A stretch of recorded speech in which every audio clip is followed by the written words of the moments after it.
It was a rainy Tuesday night in Boston, the kind where the streets glistened under streetlights like forgotten diamonds, and the air carried the sharp tang of autumn leaves mixed with exhaust from passing cars.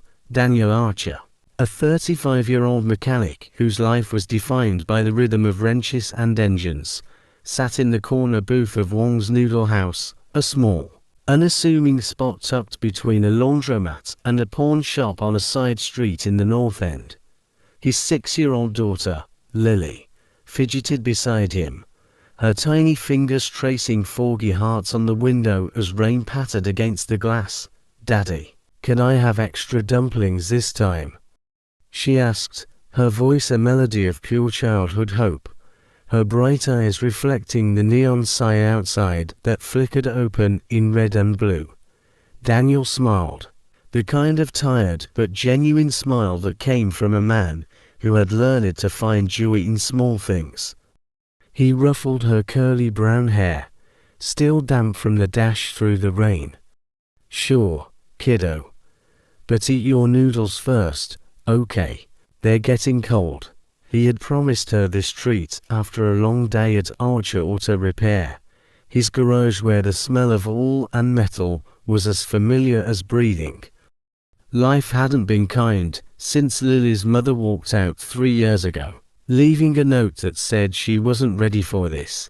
Daniel didn't blame her anymore.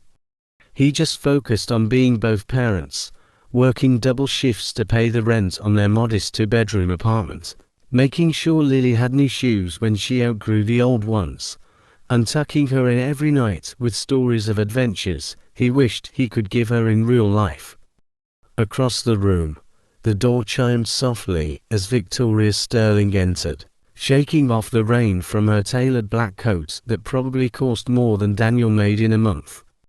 At 32, she was the CEO of Sterling Global Media, a multimedia empire her father had built from nothing and left to her when he died of a heart attack 5 years earlier. She carried the weight of it all with poise-high cheekbones, dark hair pulled into a sleek ponytail, and eyes that had seen to many boardrooms and to few genuine smiles. Tonight, after a 14-hour day of negotiations and shareholder calls, she craved something simple, something anonymous. "1 bowl of beef noodles, please," she said to Mr. Wong, the elderly owner whose hands moved with practiced efficiency behind the counter. "Make it quick." She slid onto a stool, scrolling through emails on her phone, the glow illuminating her face in the dim light. The noodle shop was alive with its usual late-night hum, the sizzle of woks in the kitchen, the clink of chopsticks against porcelain bowls, the murmur of a few patrons, a tired nurse finishing her shift, a couple of college students nursing hangovers with broth. Daniel glanced over occasionally, noticing the woman who seemed out of place, like a diamond in a coal mine, but he turned back to Lily, helping her twirl noodles around her plastic fork. "Tell me about school today," he said, and Lily launched into a story about finger painting a rainbow that got on her teacher's shirt. Victoria took her first bite, the rich broth warming her from the inside out, a rare moment of peace. She chewed slowly, savoring the tenderness of the beef, the perfect bite of ginger and scallion. But then, in an instant, everything changed. The piece lodged in her throat, blocking her airway completely. Her eyes widened in terror, hands flying to her neck in the universal sign of choking. She tried to cough, but nothing came. Panic surged as her face turned red, then purple. The room seemed to slow. The nurse looked up, frozen. The students whispered. Mr. Wong dropped a ladle with a clang. No one moved. Seconds ticked by like hours. Victoria's vision blurred, spots dancing before her eyes. She was going to die here, in a noodle shop, over a stupid bite of food. Then, a voice cut through the haze. "She's choking, move." Daniel was already on his feet, his chair scraping harshly against the linoleum floor. Lily's eyes followed him, wide with uncertainty, but Daniel's voice stayed calm, the same steady tone he used when she fell off her bike and scraped her knee. "Stay here, Lily. Daddy's got this." He reached Victoria in 3 strides, his strong arms honed from years of lifting engines and tires wrapping around her waist from behind. "Hold on," he murmured, more to himself than to her. He positioned his fists just above her navel, the Heimlich maneuver he'd learned in a first aid class years ago flashing through his mind. One thrust upward, nothing. Her body jerked, but the obstruction held, 2 still blocked, her gasps turning to desperate wheezes. On the third, harder and more desperate, he felt it give. The chunk of beef shot out, landing with a wet plop on the counter amid scattered scallions. Victoria bent forward, gasping and coughing so violently that the stool rattled beneath her. Air rushed into her lungs like a lifeline, sweet and burning. Tears streamed down her face as she clutched the edge of the counter, her long dark hair falling like a curtain. The room exhaled collectively. Someone clapped awkwardly. Mr. Wong rushed with a glass of water. The nurse nodded approvingly. Daniel steadied her shoulder, his own breath coming in ragged bursts. "Are you all right?" he asked softly, his eyes searching hers, brown meeting blue in a moment of raw humanity. Her gaze lifted, still glossy with shock and relief, but alive, gloriously alive. "Thank you," she managed, her voice breaking like fragile glass. I couldn't breathe." Daniel nodded, stepping back and brushing his jeans, almost embarrassed by the trickling applause that rippled through the shop. Boston could be a city of indifference, people buried in their phones and routines, but tonight, a few strangers smiled at him. Lily sat frozen in the booth, her tiny hands pressed together in awe, eyes locked on her father, as if he'd just pulled a rabbit from a hat. He offered her a quick smile, the kind that promised the world was still safe. "Everything's fine, sweetie."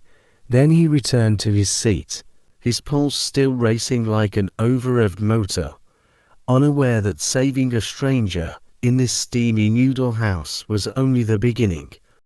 That the woman whose life he'd just pulled back from the edge was Victoria Sterling, and nothing about his world grease, grit, and all would ever be the same. The shop slowly returned to its rhythm. Plates clattered from the kitchen. Muted conversations picked up. Waitstaff moved between tables as if death hadn't just brushed the room. But Daniel felt the aftershock pulsing in his chest, an adrenaline high mixed with something deeper. He sat across from Lily, who stared at him as though he'd stepped out of her favorite superhero comic. He ruffled her hair again, trying to ground them both in the simple joy of noodles and dumplings. "Eat up, kiddo. We gotta get home soon." Before they could take another bite, a soft voice interrupted. "Excuse me." Daniel turned, and there she was, the woman. Her breathing steadied, though her eyes still carried the shadow of what had nearly been her end. Up close, her elegance was undeniable. The tailored coat now draped over her arm, jewelry that caught the light subtly, and a poise that spoke of quiet command. "I didn't get your name," she said, her tone warm despite the ordeal. Daniel stood, awkward but polite in his oil-stained shirt. "Daniel Archer." "And this is Lily." Lily gave a shy wave, her cheeks pink from the excitement, a noodle still dangling from her fork. "Victoria Sterling," the woman replied with a nod, her gaze softening as it landed on the little girl. "I owe you both more than I can put into words." Daniel shook his head quickly. "You don't owe me anything." Anyone would have done the same. Her eyebrow lifted slightly, almost amused. "No, they wouldn't have." Her attention shifted back to Lily, who had a half-eaten dumpling on her plate. "Is this a special night?" "It's just dinner," Daniel said, but Lily piped up. "Daddy said I could have dessert if I finish." Victoria's eyes flickered with something tender. She hesitated for only a second before stepping toward the kitchen without explanation. Daniel frowned, watching her disappear behind the swinging door. Lily tugged at his sleeve. "Daddy, is she a princess?" Daniel chuckled under his breath. "She might be, in her own way." Moments later, Victoria returned with Mr. Wong trailing behind, balancing a tray. On it was a small but beautiful platter, fresh mango pudding, sesame balls, and a cluster of colorful mochi that shimmered under the lights. Guests rose from nearby tables as it was placed gently before Lily. Her eyes widened so far they seemed to catch every sparkle. "I hope this is all right," Victoria said softly, a small smile curling her lips. "I thought she deserved something a little magical tonight." Lily let out a gasp full of wonder. "You're a fairy, a real one." Victoria laughed, kneeling to Lily's eye level. Her laughter was warm, unguarded, nothing like the polished executive who'd walked in earlier. Daniel stared at the platter, caught off guard. "You didn't have to do that," he said quietly. "I wanted to," Victoria replied simply, her eyes meeting his with sincerity. The evening blurred after that. Victoria slid into their booth as if she belonged, listening to Lily chatter about school, her favorite cartoons, and how she wanted to be an astronaut someday. Victoria asked questions, laughing at the right moments, never glancing at her phone. To Daniel, it was disarming. She was supposed to be from a world of glass towers and private jets, yet here she was, sipping tea, smiling across the table like this was the highlight of her week. Eventually, Lily's yawns grew too big to ignore. Daniel knew it was time. He stood, ready to thank Victoria again and head home. But she reached into her purse, pulling out a pen. She scribbled on a napkin and slid it across. "My number," she said, gentle but firm, "in case you ever need anything." Daniel hesitated, his hand hovering. "That's kind of you. Take it, please," she interrupted softly. Her fingers brushed his as she handed it over, steady, warm, insistent. Then she leaned down to Lily. "Happy treat night, sweetheart." Lily wrapped her small arms around Victoria's neck without hesitation. For a moment, Victoria closed her eyes, returning the hug with tenderness that surprised even her. Later, outside in the cool Boston night, Daniel buckled Lily into her booster seat, tucking her jacket around her. He slid behind the wheel of his old Ford pickup, the engine coughing to life on the third try. He stared at the napkin before slipping it into the glove box. His jaw tightened. He didn't do rich women with perfect lives and endless resources. Not him. Not with Lily depending on him. But what Daniel didn't know was that Victoria Sterling had no intention of letting this mechanic and his daughter fade into her past. She saw something in them, realness, warmth that her empire couldn't buy. The next morning, ordinary life resumed on the surface. Daniel was back at the garage, sleeves rolled up, the smell of oil and steel thick in the air. Engines were predictable. Bolts and wrenches made sense. But the napkin, now tucked in his jacket pocket, felt heavier than any tool. He hadn't meant to keep it. He told himself to toss it. Yet there it was, pressed close, like a secret. His co-worker, Mike, leaned against the bay door, chewing a protein bar. "So, you gonna call her, Daniel?" Daniel didn't look up. tightening a bolt with unnecessary force. Who? Mike laughed. Don't play dumb. The lady from the noodle shop. Saved her like a movie hero. Gorgeous. Looked like she stepped off a magazine. Daniel wiped his hands on a rack. She gave me her number. Didn't ask for it. Not an answer, Mike teased. Daniel said nothing, leaning into the engine, letting the shop's hum drown his thoughts. Women like her didn't fit in his world. Bills in the drawer, a truck that struggled in winter, a daughter who needed stability. He had no room for fairy tales. That night, the apartment was quiet except for Lily's crayons scratching paper at the kitchen table. Her tongue poked out in concentration as she colored a unicorn with a rainbow mane. Daniel rinsed a mug at the sink. Daddy, Lily said suddenly. She likes unicorns too. Daniel frowned. Who? The furry lady. She said unicorns are brave because they have horns but still run free. Daniel's hand froze. The memory hit. Victoria's soft laugh in the booth, leaning toward Lily. Kids remembered what mattered. He dried his hands slowly, the napkin impossible to ignore. Maybe this wasn't about him. Maybe it was Lily's sparkling eyes when Victoria arrived with dessert, the hug like they'd known each other forever. By bedtime, Lily in bed with her unicorn stuffed animal, Daniel stood in the hallway with his phone. He stared at the number in elegant handwriting. His thumb hovered, hesitation warring with hope. Finally, he dialed. It rang once, twice. Hello. Her voice, clear and confident, yet softer. It's Daniel Archer from last night. Pause. Then a smile in her tone. I was wondering if you'd call. Wasn't sure I should, he admitted. Why did you? He glanced at Lily's door, nightlight glowing. Because my daughter thinks you're magic. Victoria laughed quietly. I like her already. Daniel exhaled. You left us that dessert.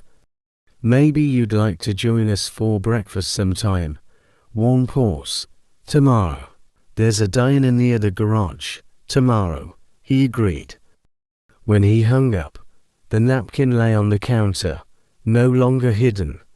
For the first time in years, Daniel felt a stirring possibility. The diner was greasy spoons and bottomless coffee. Victoria arrived in jeans and a hoodie, sunglasses hiding her eyes. Hey, Lily, she said, crouching, ready for pancakes. Lily stomped a dinosaur walk to show off, making Victoria clap.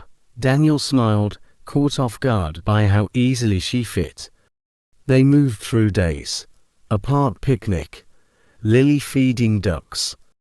A museum where Victoria explained fossils like a teacher. Planetarium stars where Lily nestled between them. Victoria never checked her phone, fully present. In her penthouse, Victoria cancelled meetings, staring at the skyline. Her assistant Natalie blinked. You've rescheduled Paris, for now, Victoria said. She wanted more afternoons with hot dogs and laughter. Daniel hesitated. Yes, Victoria. You don't want anything from me. Their worlds collided in kisses under rain, arguments over charity, reconciliations in hospitals when Lily was sick. 88 days later, back at the noodle shop, Daniel proposed with a ring forged from a wrench bit. Marry me, yes. Wedding in a sunflower field, Lily flower girl. They built a life garage expanded, company balanced, family grown. Love, from a choke to forever.